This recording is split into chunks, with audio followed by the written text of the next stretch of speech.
अस्सलाम वालेकुम, आप देख रहे हैं खरा सच। मेरा नाम मुबशर लुकमान है और पाकिस्तान और अमेरिका के ताल्लुकात हमेशा उतार चढ़ाव का शिकार रहते हैं। कभी बहुत अच्छे हो जाते हैं, कभी बहुत ही एक दूसरे से दुखी रहते हैं, but at the same time they can't live without each other. Today we have an opportunity to interview the Consul General of the United States of America based in Lahore, and he's been here for some time, Mr. Harkenrider. Good afternoon. Good afternoon, Mubasher. Thank you so much for having me on Khara Such. Thank you for being with us. By the way, let's dispense with the pleasantries and let's come back to the real issues.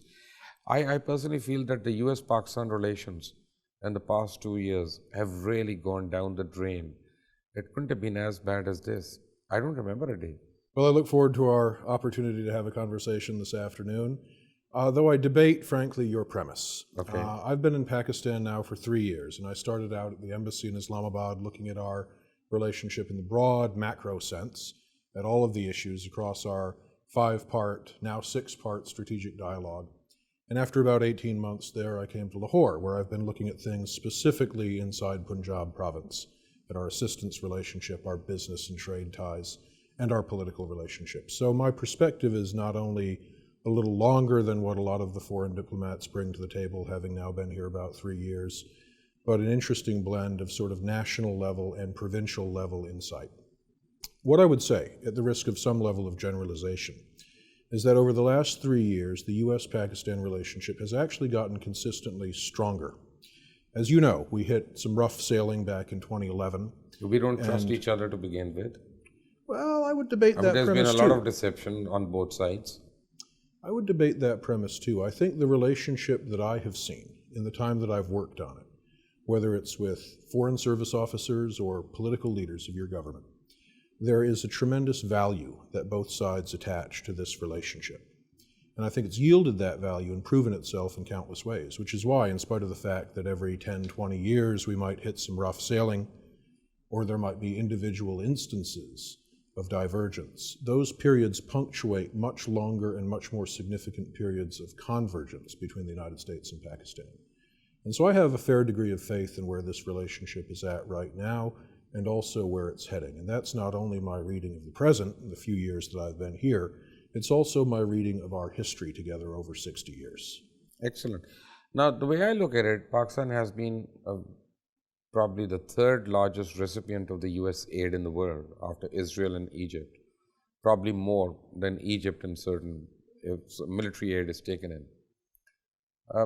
Even then, there's a lot of antagonism in Pakistan for the Americans and the American leadership. Has the diplomatic, have you been weak at the diplomatic front, or you've not been able to project the image of your country in a very specific manner where people understood what you've contributed to them? Well, again, at the strategic level, and we'll start from the top and sort of work our way down. At the strategic level, actually, I see considerable convergence between the US and Pakistani positions, whether it's on regional affairs, where we both seek to advance stability in Afghanistan through a peace process, or whether on areas of international cooperation, or whether it's on areas like trade and business and investment. There are significant areas of strategic convergence, and we work on all of those every day. If you go down more to the level of the common man, I see the polling data, I read the polls. But to be frank with you, I think those polls lead over as much as they reveal. In my own interactions with countless Pakistanis from many different walks of life, I discern at times sharply held disagreements with the United States. But I don't discern any fundamental antagonism. So I think it depends partly on how the poll questions are being phrased, how they're being asked, what people are thinking about. I think one of the things that we suffer from in this relationship at times is an absence of person-to-person contact between the people of the two countries.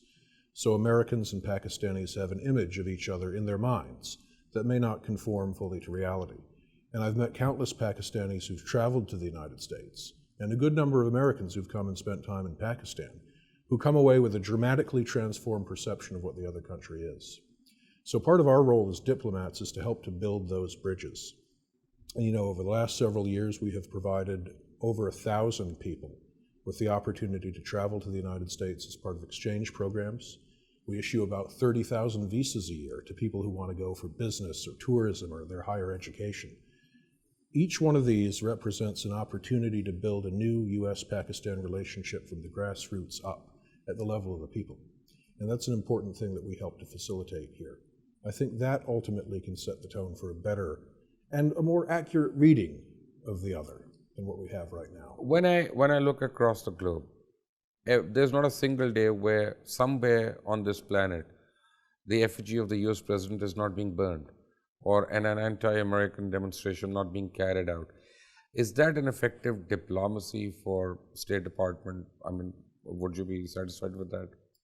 There are examples that you can cite of such antagonistic actions. There are multiple examples you can cite of President Obama, like his trip to Cairo in 2009, being warmly received, and our officials being warmly and enthusiastically received around the world.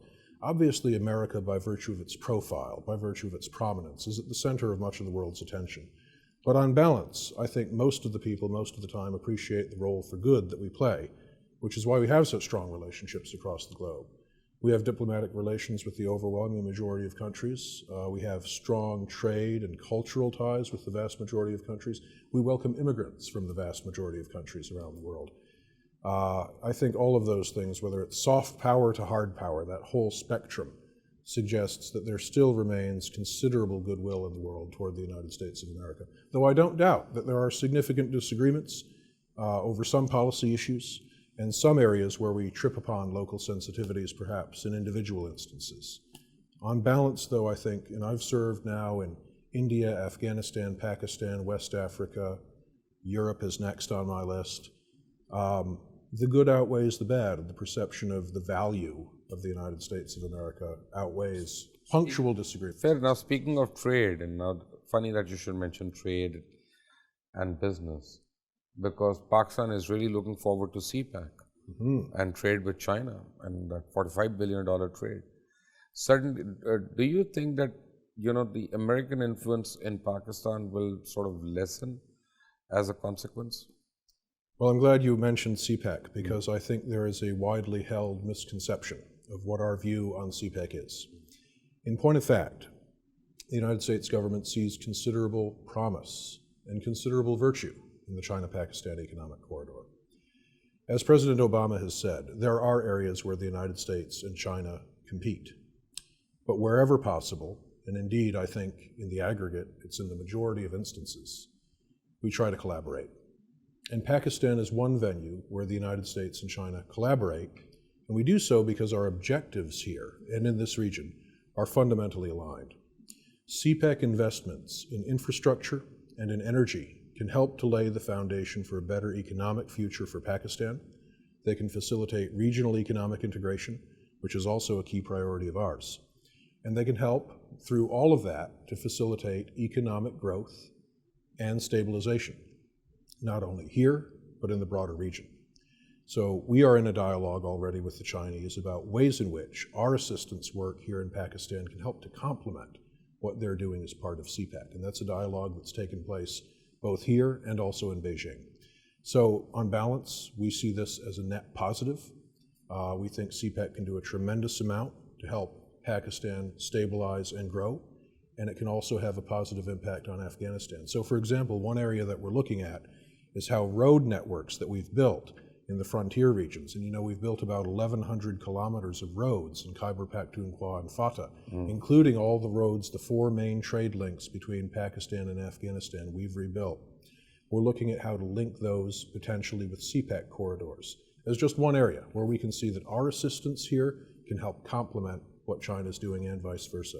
So we are not opposed to CPAC. In fact, we see considerable promise in this new initiative. Okay, now I represent the average Pakistani. I don't represent the diplomatic corps. So the questions that I'm going to ask may be a bit painful. But generally, Pakistanis believe that Mullah Mansoor was killed deliberately in Pakistan to make Pakistan look silly and, cut to size in some way. Whereas he was traveling out of Iran and the same deed could have been done over there. Why did you guys have to wait for that drone till he entered Pakistan?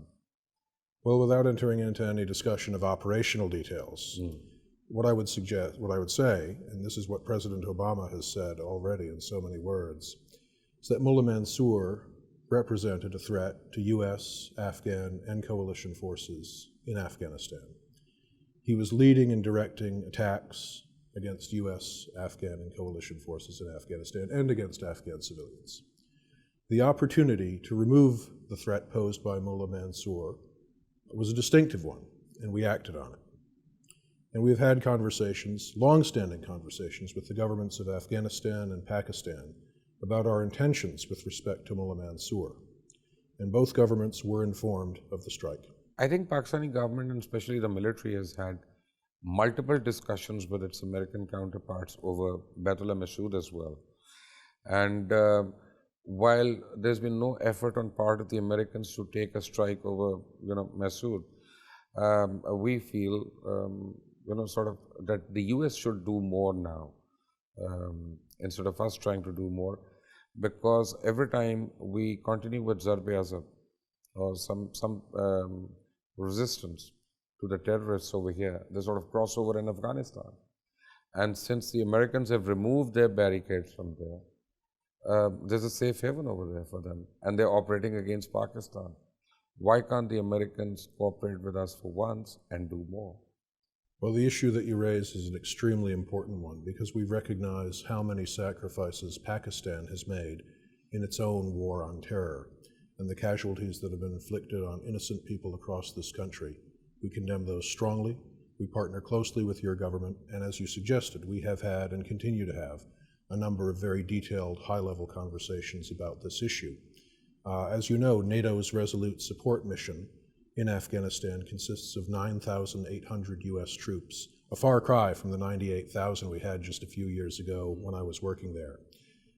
While our capacities have, in that sense, scaled down, and our mission has changed to one of training, advising, and assisting the Afghan security forces who are responsible for the security of their country, we do take seriously this exact point, and we continue to work with our Afghan partners to try to deny terrorists safe havens in that country.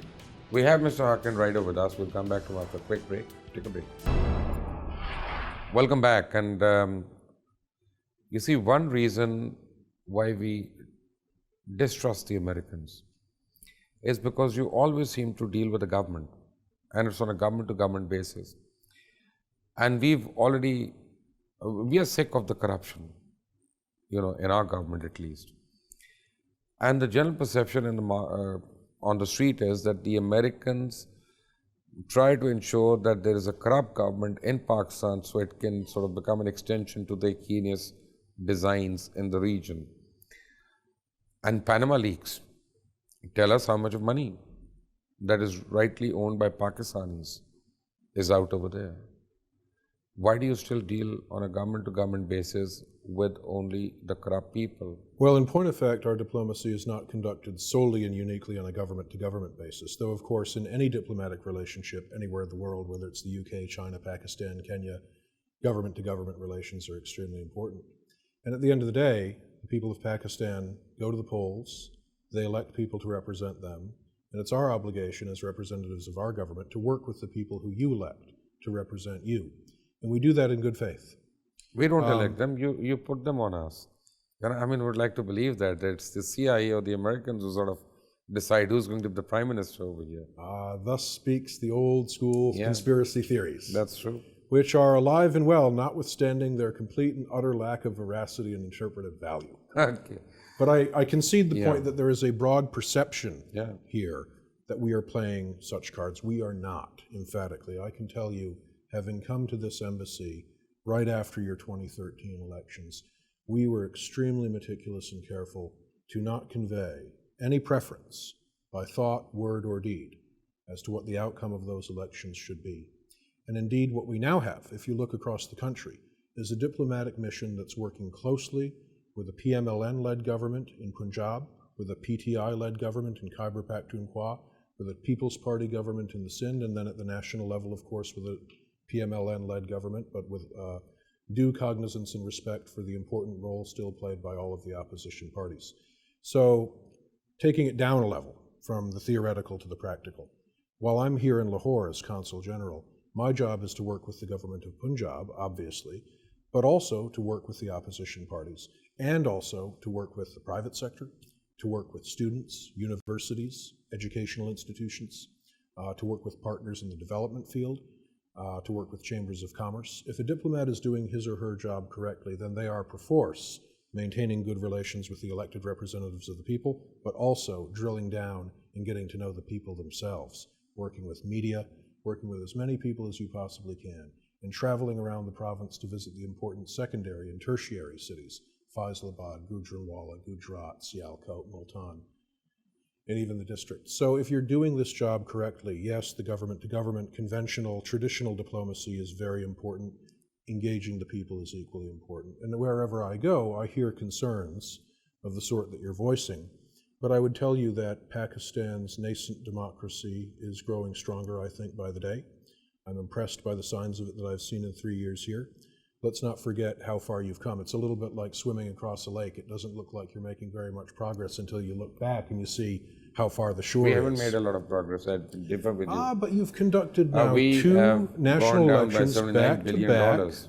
You've conducted two national elections back to back.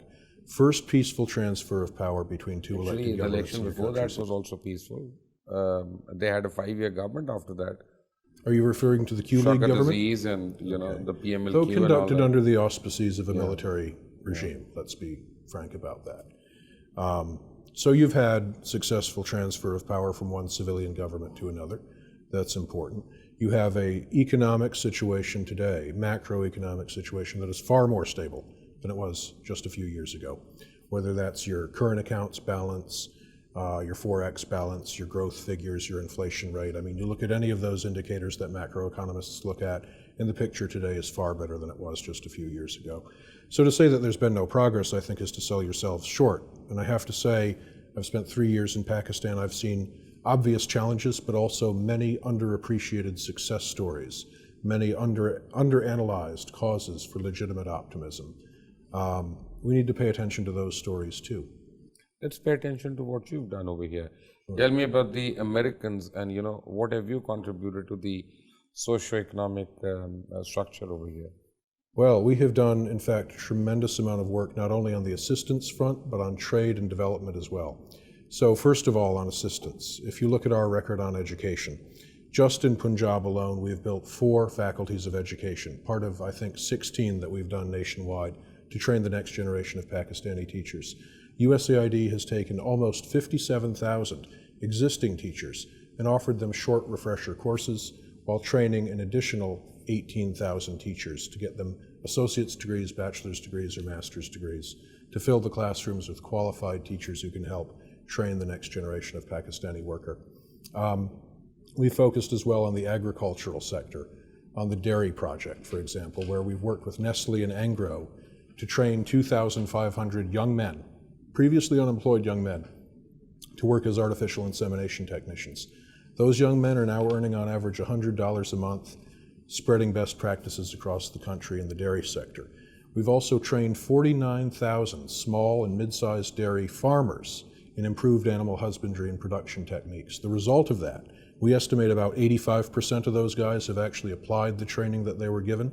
They have seen, on average, a 19% increase in their monthly milk yields, $60 a month in added income in their pockets.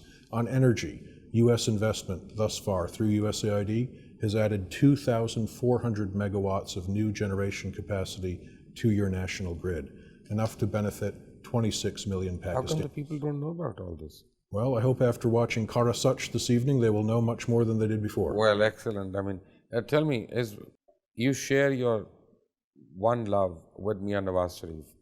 I know you love Nihari and he loves it as well. Once he comes back, what about the money in Panama?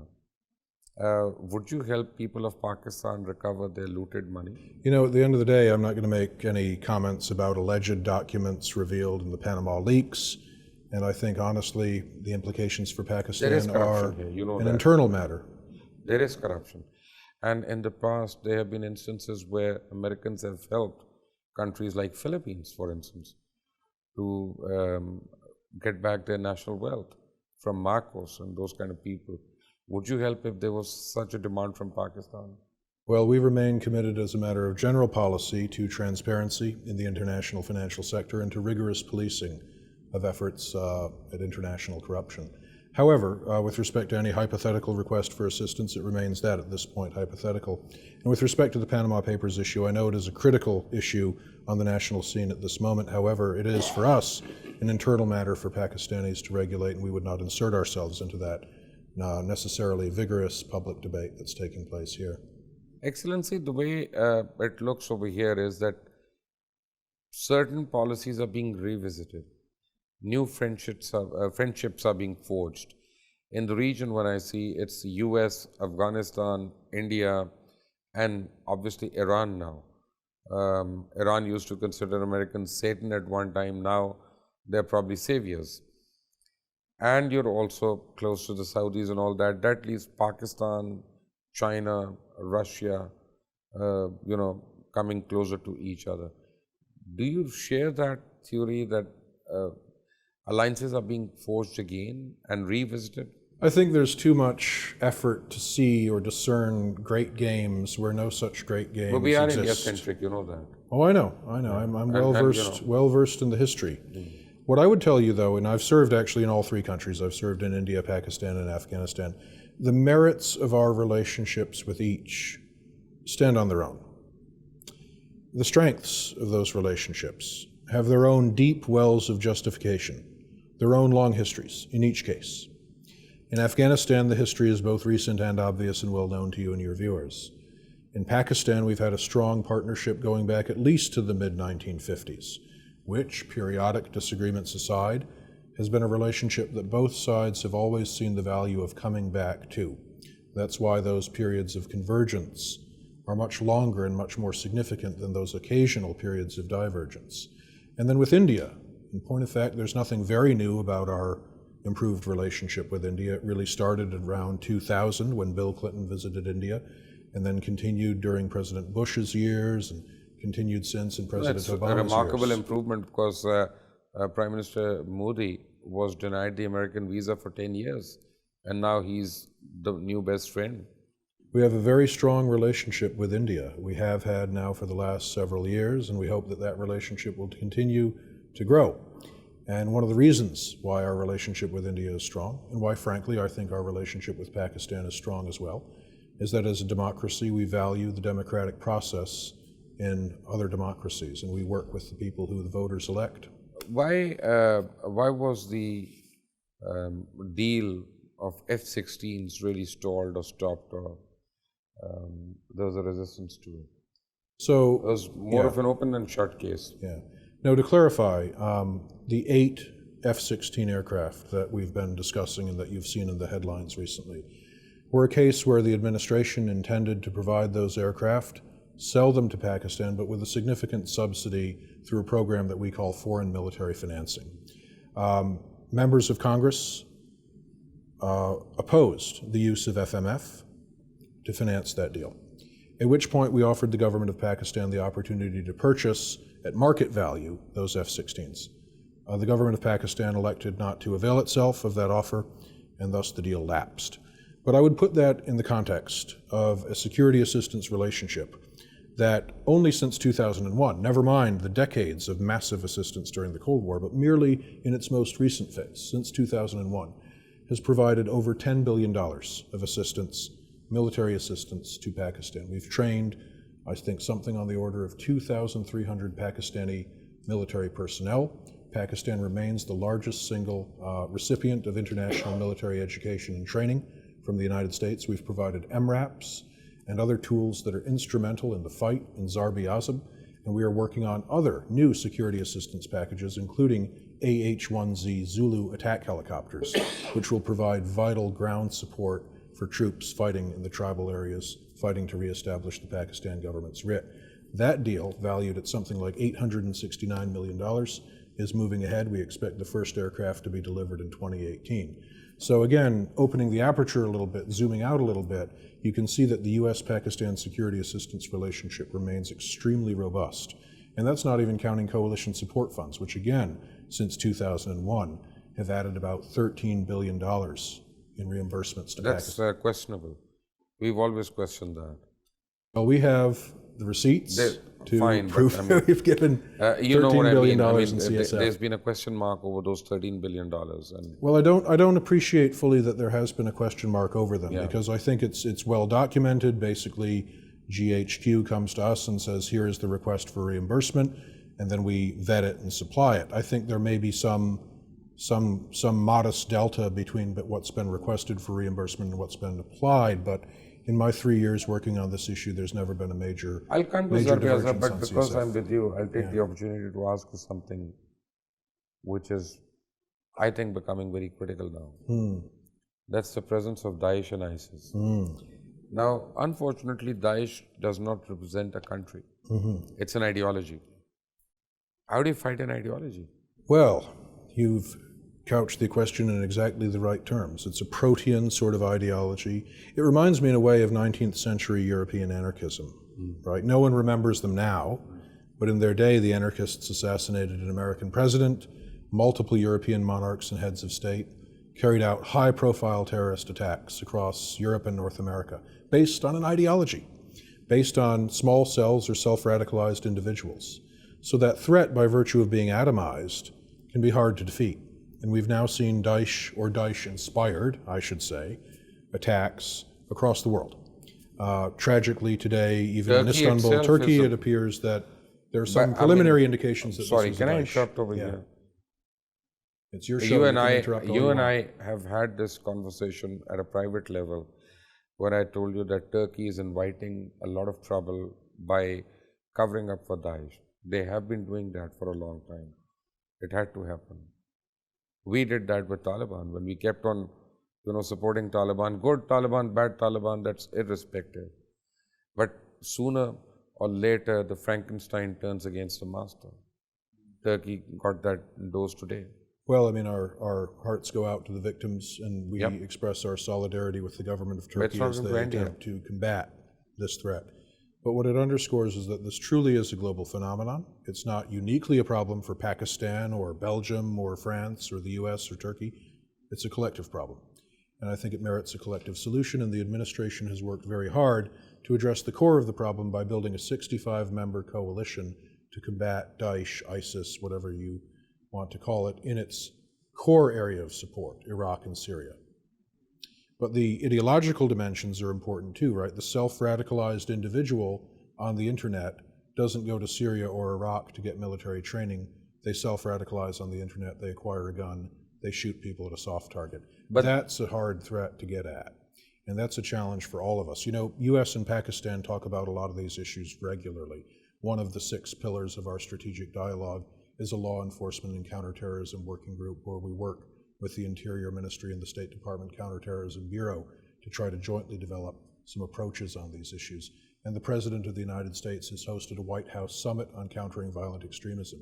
And we recognize that the US and the Islamic community around the world need to work together in genuine partnership to defeat this threat, which perverts the message of peace that lies at the heart of Islam into something dangerous. That's excellent you mentioned that. And I hope someday people like Mr. Donald Trump can learn that as well. A short while ago, you also mentioned that US is extremely obligated to the immigrant society and the immigrant talent and, the immigrant Americans. Whereas now, the immigrants and the Muslims are being sort of singled out by Mr. Trump in his very hardcore, vicious campaign. And we feel as Muslims, I don't know what's the right word, we feel that's devastating for any kind of relations in the future.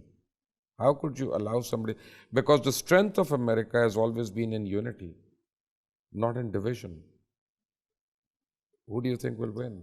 And that is precisely the point that President Obama and Secretary Kerry and leaders from across our political spectrum, including Republican leaders like House Speaker Paul Ryan, have repeatedly made in public, that some of the divisive rhetoric that you've seen in this presidential campaign does not speak to who we are as Americans, doesn't speak to our values, doesn't speak certainly to our policies. And President Obama took the conscious step of going to a mosque, an Islamic center, in Catonsville, Maryland in February to make these views very public and to underscore that Muslim Americans form an integral part of our society, have contributed massively to the success of the American project, and that we value those contributions. Abraham Lincoln once said, "A house divided against itself cannot stand." And indeed, America cannot stand if we divide ourselves against each other. And the President and the Secretary in multiple public statements have made clear that they reject, and the vast majority of Americans reject, some of the extreme rhetoric that we've heard in this year's election campaign. I don't need to ask you now because I got my answer to the next question. On a personal level, you're going to vote for Hillary Clinton in the elections. I can see that. Well, you know, as a diplomat and as a public servant, it's incumbent upon me to remain completely neutral in my public capacity, so I won't comment, but I do intend to vote in November. Excellent. We come back to him after a break. Take a break. Welcome back from the break. Our US Consul General abhi tak hamare saath hai. Thank you, sir, for being here. Coming back to Zarb-e-Azab. Are the Americans happy with what we've done in Zarb-e-Azab? Zarb-e-Azab has achieved notable successes. It has helped to restore the government's writ in parts of the country that have not known it for years. That's extremely important. And I would say more generally that there are two very positive trend lines that I've discerned in my 3 years in Pakistan. One of them is on security. I think you're making significant progress in combating some of the terrorism that had afflicted Pakistan so severely in years past. Of course, there are continued tragedies like the Army Public School in Peshawar, Badabur Air Base, the attack on Gulshan-e-Iqbal Park in Lahore, attacks a couple of years ago at the Wagah border ceremony. But all that aside, those things punctuate what is, generally speaking, a positive trend line on security. And I think a lot of the credit goes to Zarb-e-Azab. It's had a real impact. Why is it that every time America and Pakistan try to improve upon, their relations, and suddenly the demand for, like Dr. Afridi comes in from somewhere? Is Dr. Afridi an American? He's not Raymond Davis, that you can claim that he's an American and you want him back. Well, I think, briefly with respect to Dr. Afridi, we believe that the goal of capturing Osama bin Laden, bringing him to justice, was one that both of our countries embraced. Dr. Afridi, having contributed in some measure to that goal, sends exactly the wrong message when he is imprisoned. However, I wouldn't overestimate the degree to which that or any other punctual area of disagreement impacts the broader relationship, which on balance, as I've told you in my experience here, remains strong in spite of some areas of occasional divergence. So on balance, I think we're going in the right direction. Where do we go from here?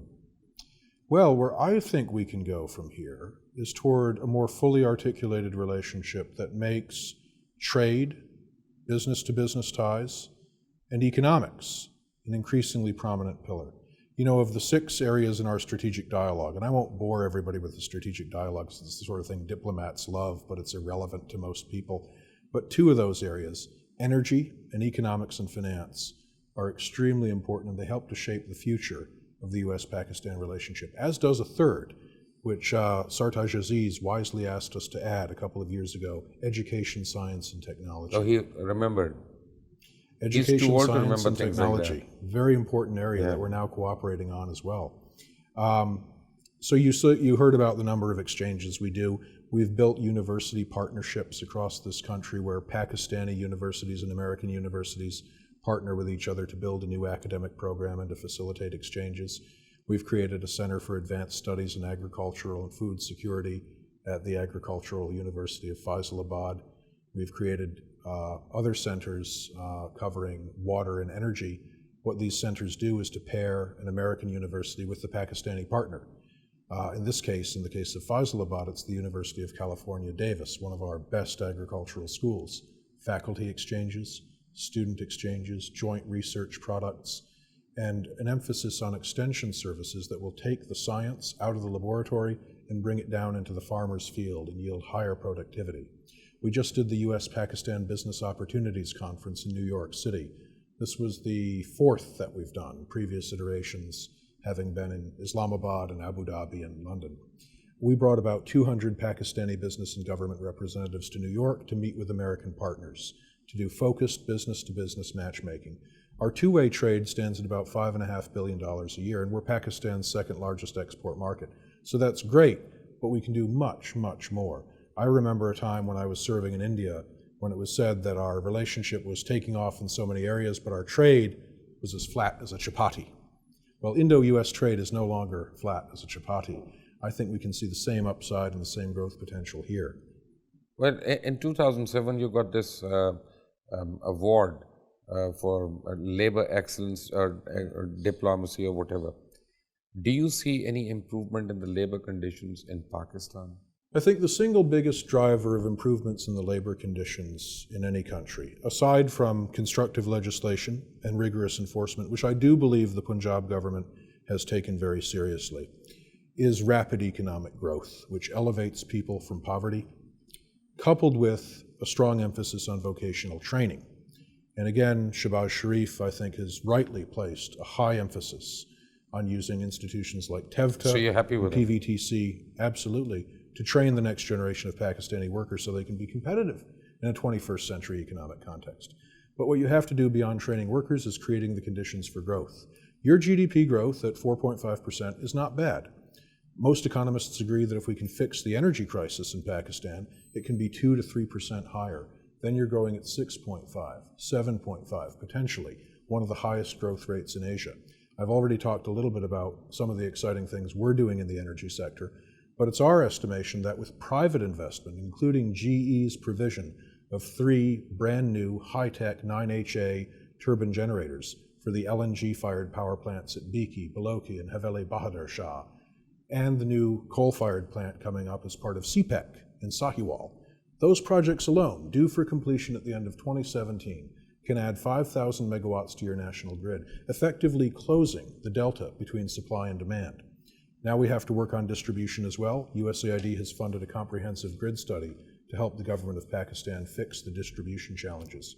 We've helped the distribution companies save 212 megawatts of electricity that was being lost into the system before, saving $429 million of revenue that either was not being recovered before from purchasers or was being lost through electricity wastage. All of these things are important, but they're important partly because they're tools that set the foundation in place for much higher economic growth down the road. So if we can continue to have a rigorous, reform-oriented public policy here, I think realistically, and I'm not sugarcoating it, Mubasher, I think this country can be the next great South Asian economic success story. I was there in India when it took off, and I see many of the same conditions that prevail here. With a little nurturing, that could happen here too. I'm excited to hear that, except that when I go to Washington, D.C., I don't see this narrative, being delivered by the Pakistan embassy over there to the congressmen, to the other American diplomats. But I'm glad. On a closing note, just because there's a confusion now over here. We are fighting Taliban, we are fighting the TTP, and we are fighting the bad guys. And suddenly the KPK government goes and gives funds and money officially to Darul Uloom Haqqaniya. Does that kill our narrative, or does it affect it in any way internationally that we're fighting Taliban and then supposedly there is a madrasa, I'm saying supposedly, that sort of trains Taliban or teaches them, and there's a segment of our government that has funded it? How does it help us? Well, with respect to this issue, I've seen some press reports on it. Honestly, I don't know much beyond what's in the headlines, and Khyber Pakhtunkhwa is not part of my remit as the Consul General in Lahore, so I'd refrain from comment. But what I think is important in a more general sense is that governments, both at the provincial level and the national level, are working hard to implement the National Action Plan. We commend Pakistan on its whole-of-government approach to the implementation of the NAP. We also commend the Pakistan government for its articulated position of no longer discriminating between terrorist groups, but approaching them all with vigor. We think that's especially important in instances like the Haqqani Network, Lashkar-e-Taiba, groups that undermine and steal the sovereignty of the state by acting across your borders in ways that undermine your own foreign policy and your own desire for regional stability. We know this is a multifaceted fight, from what we call counterterrorism all the way down the line to what we call countering violent extremism. And between Zarb-e Azib and the NAP, I think Pakistan has a good template in place to try to address these issues. The trick will be to apply continuous, assiduous attention to them. And in that, Pakistanis will find Americans to be their partners, as you have found us to be your partners, going back to when we helped with WAPTA and canal concretization in the 1960s, all the way up to the work we're doing on energy and education and health and agriculture today. Mr. Harkenrider, thank you very much for joining us today, and wish you the best of luck and everything in your next endeavors when you leave Pakistan and join UK. That's your next destination? Yes, indeed it is. I hope to see you in London, Mubasher. Inshallah. And you better stick on to your bed because you lost. I owe you a steak dinner. You owe me a steak Redeemable dinner. at the moment of your choice. Excellent. Thank you very much, sir. Thank you for joining us at Khara, sir. Allah Hafiz.